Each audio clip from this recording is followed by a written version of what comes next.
কেমন আছেন ভাই? এই কথাটা জিজ্ঞেস করে এই জন্য যে আমার এক ভাই বললেন আমরা এখন ভালো আছি, আমার মনের দিক থেকে ভালো আছি, আমার মনে হয় যে আমি মুক্ত, তাই না? এটাই আমাদের সমাধান। এই এতদিন 15, 16, 17 বছর মনে হচ্ছে যে আমাদের বুকের উপরে একটা চাপা পাথর বসে আছে, ঘুমে চলতে ফিরতে মনে হতো কোথায় আটকে পড়ে আছে, তারা যেন সবসময় মুগুর নিয়ে দাঁড়িয়ে আছে আমাদেরকে পেটোনোর জন্য। সেই অবস্থা থেকে আমরা মুক্তি পেয়েছি, তাই না বন্ধুরা?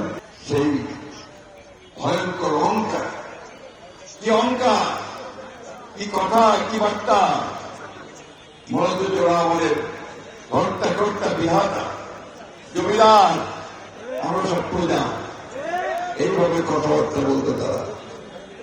কোথায় রে ভাই, কোথায় গেল তোমাদের ক্ষমতা? এই যে তোমরা অত্যাচার করতে মানুষদের উপরে, এই যে লুট করেছ প্রতিটি দিন প্রতি মুহূর্তে, তোমরা এখন কোথায় গেলে? উনি বারবার বলেছেন আমি কখনো পালাবো না। উনি বলেছেন, উনার সেক্রেটারি গোয়েবলকারের সাহেব বলেছে, তাই না? আবার আমার ঠাকুরা বাসায় আসতে চেয়েছিলেন, ঠাকুরা বাসায় তো আসলেন না। কোথায় আছেন ভাই, কোথায় আছেন? আমি আপনাকে আমন্ত্রণ জানাচ্ছি, আসেন আমার বাসায়, এখন আসেন। বন্ধুরা, আমি ব্যক্তিগত ভাবে কোনো কথা বলতে চাই না, বলিনি কোনোদিন। আমি গণতন্ত্রে বিশ্বাস করি।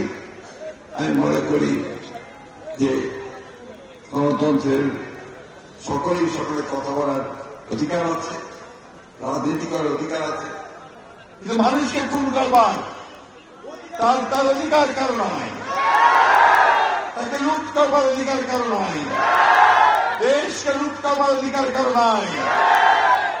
আমার প্রায় 700 নেতা কর্মী ভাইকে গুম করে দিয়েছে।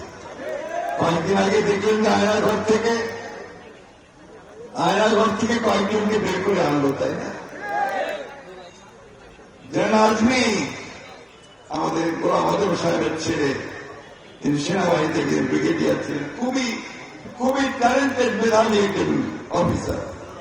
তার একমাত্র অপরাধ কি ছিল?